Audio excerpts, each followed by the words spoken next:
Good morning, geniuses. Remember that show? Head of a Class, Billy Connolly version? It's your friend Chris, and I want to talk today about something that has been trending in the news ever since the Democratic presidential primary debate the other night, and that is UBI. No, that is not David Hasselhoff's son from Baywatch.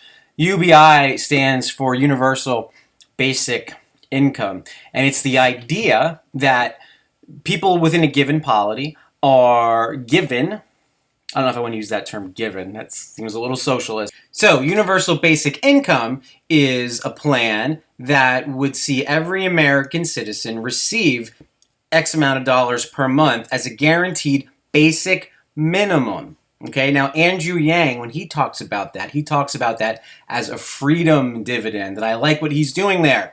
But think about it. Some people hear this idea and they say, wait, you're going to give every American, whatever it is, $1,000 a month, and they just get that and it's for free and it's socialism and it comes from out of our pockets and so on and so forth. No. Stay with me on this. Universal basic income is a fascinating idea, especially as proposed by Andrew Yang. Now, I'm not talking about to come to my website and win $100,000, whatever he did the other night. That was dumb. But what I am talking about is the way that Andrew Yang is positioning UBI, Universal Basic Income, in our American post-industrial context. Now, when Andrew Yang says that every American should have $1,000 a month as a dividend from the economy of the United States, he likens it to being a shareholder. And in this case, instead of being a shareholder in Nike or in IBM, there are 320 million shareholders in this enterprise called the United States. And if you were a shareholder, one of 320 million shareholders, in an enterprise the size of the United States, with the economic power, the GDP and the GNP of the United States, would you not want, as a shareholder, would you not want a dividend? Well, you might say, well, we get dividends all the time. No, we don't get dividends all the time. We get dividends in the form of certain positive good externalities, but as more conservative folks like to remind us, those come from tax dollars, right? And we use tax dollars to redistribute wealth, to fund things like roads and public education and also, might I add, Medicare, right? So UBI comes along in Andrew Yang's version and says, you know what we're going to do? You know we're going to fund this? We're not going to fund this by raising taxes on the middle class.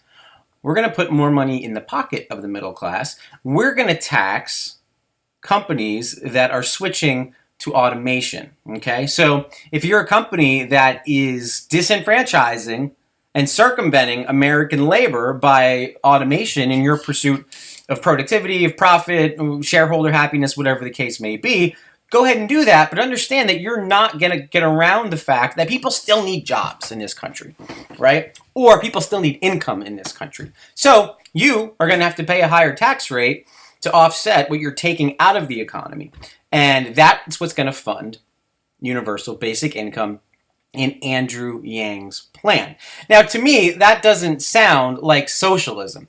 To me, that sounds like good planning because the robots are going to be our overlords anyway. We might as well get something from it on the front end, if not on the back end. I mean, it only stands to reason that a company that is automating and taking away unskilled labor and even skilled labor in many cases should have to put something back into the economy besides their overpriced products, right? I mean, even Amazon is moving to automation. And so we really need to think long and hard about how can we, on one hand, keep perpetuating this idea that we want to bring back manufacturing and that's going to be a base for good middle-class jobs, but on the other hand, not do something to try to rein in automation. And look, I get it. Automation is attractive. Automation is the future. Automation feels like Star Trek, right? But automation, threatens people's livelihoods too, and we have to deal with that. Now, if you're somebody who already has money, you're already invested in automation. You're investing in mutual funds or in outright stocks that are investing in automation. You're betting on that, and I understand why, but what about everybody else? Another thing I like about the proposal for universal basic income is that it diverts money from corporations that are basically making people unemployable and it's putting it in the pockets of people that can use it in the economy. It doesn't rely on raising the minimum wage, and here's why I think that's important. A lot of times when we talk about raising the minimum wage, our heads go right to McDonald's can afford to pay $15 an hour. Walmart can afford it. Sure, they absolutely can, right?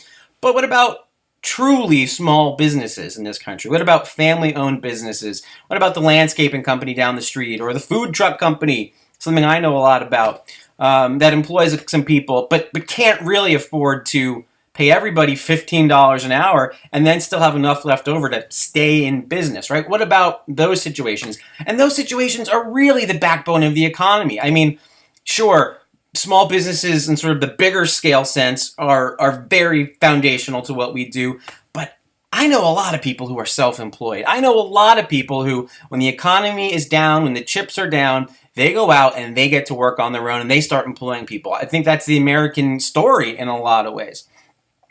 Universal basic income would provide a supplemental income so that mom and pop, true small businesses, aren't going to go broke under a $15 federal minimum wage plan, right?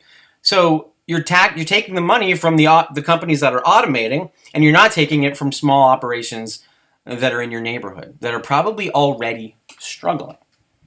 So universal basic income, to me, has no real losers. I mean, I guess the shareholders and in the companies that are going to be more heavily taxed might feel like losers. But they're already ushering us into this future of automation. It's going to happen, and we're really not going to be able to stop it. Even taxing it heavily isn't going to stop it. But it might help us to buy some time, to figure out other ways of keeping people out of poverty, keeping people vital parts of the economy, right? In the meantime, if you're a middle-class person and UBI feels like socialism to you, I mean, think about this. A couple weeks ago, Warren Buffett said, you know, all we need to do in this country is take a couple $1,000s, put it in the market, and let it ride for 50 years, and let American industry do what American industry does. Well, you know what? That's a great way to look at investing. Oops. But what happens if your 50 years that you're investing, what happens if that 50 years happens to come up right when a recession hits, right? What if you were somebody who entered the workforce in 1958 and you bought and held, and you dollar cost averaged, and you did all the right moves, right? And then you're getting ready to retire in 2008, and that economic crisis that you had no part in creating hits, and you lose hundreds of thousands, maybe millions of dollars out of your 401k, right? Warren Buffett's idea that everybody should just invest in the market and let it ride forgets that even though we don't want to be market timers, the market still does have timing. And sometimes that timing can destroy our plans. It can destroy our retirement. It can destroy plans for education for our children. It can destroy all the different things that we think we'll be able to do when we finally get the time and have the money to do it. UBI takes care of that problem, right? UBI takes the market timing out of when should I retire, right? No one's going to get rich off of UBI, but it will enable people to have a better safety net, be a bigger part of the economy, right? And it will enable small businesses to continue to flourish without having to supplement a higher minimum wage. Another thing about UBI that I think really needs to be stressed here is if you're a middle-class person, even if you're a wealthy person, unless you're heavily invested into AI and into all these different things, you're not really going to be paying for it, okay? It's going to be paid for by the robots. And since they're taking over anyway, we might as well get that paper. UBI, hashtag UBI, it's the way of the future. The robots are coming either way. We might as well go along for the ride.